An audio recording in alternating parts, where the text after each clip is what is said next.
Have you seen the movie Jaws? You know, the movie where the monster shark hunts down humans?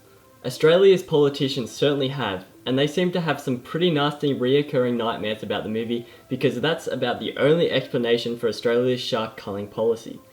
For those who don't know, Australian politicians have reacted to shark attacks and shark-related deaths by introducing schemes to cull the numbers of sharks near popular beaches. You might ask, how many people have died from sharks and how many people suffered shark-related injuries? Well, each year sharks account for about 3 to 5 Australian deaths. In 2014, 5 people died from sharks and 14 were left with injuries. The chance of being killed by a shark is 1 in 3.7 million. Seriously, you're more likely to be injured by toilets. In 1996, 43,000 Americans were injured by toilets. Should we cull toilets too? Or selfies? More people died in 2015 when taking selfies than shark attacks. Most people injured by sharks are surfers, who are essentially imitating the movement and actions of sharks' prey. Is it really a wonder why they are attacked after all? Sharks don't actively hunt humans. They only attack humans if they are provoked, or if their senses lead them to believe they are seeing their natural prey such as seals and dolphins. Is it really fair for us to kill sharks because we want to surf? I mean, we're stepping into their food chain. We aren't supposed to be there, not the other way around. Are we so naive that we think human life is more important than a shark's life?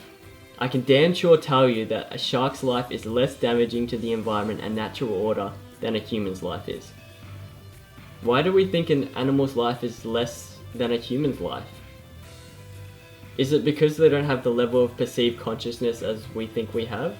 Remember Albert Einstein's quote, "Everyone is a genius, but if you judge a fish by its ability to climb a tree, it will live its whole life believing that it is stupid." Doesn't that apply to our perception of animal life? Now look, I'm not detracting from the human loss caused by sharks and the pain which comes with it. But I'm also not detracting from the mass murdering of marine life either. For every human killed by a shark, 2 million sharks are killed.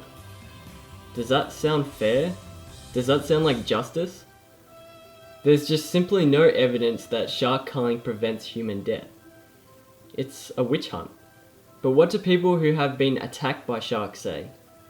Take the word of Mr. D. Gelder, a shark attack victim who lost 2 limbs to a bull shark and still detests the shark cull program. In regards to the proposed cull, he said, "It's a wild animal and you want to kill it for what it does? It's an absolute risk. That is the ocean. It is the wild. There's not always going to be 100% chance that if you go in, you'll come out." He then goes on to highlight sharks are a vital part of the natural ecosystem, something which mankind does not fully yet understand. But we do know that an imbalance will ultimately harm us in the long run. This video was inspired by political comedian Friendly Jordies, who sums up the anti-shark cull argument much better than me. Link is in the description, go watch it. See you later.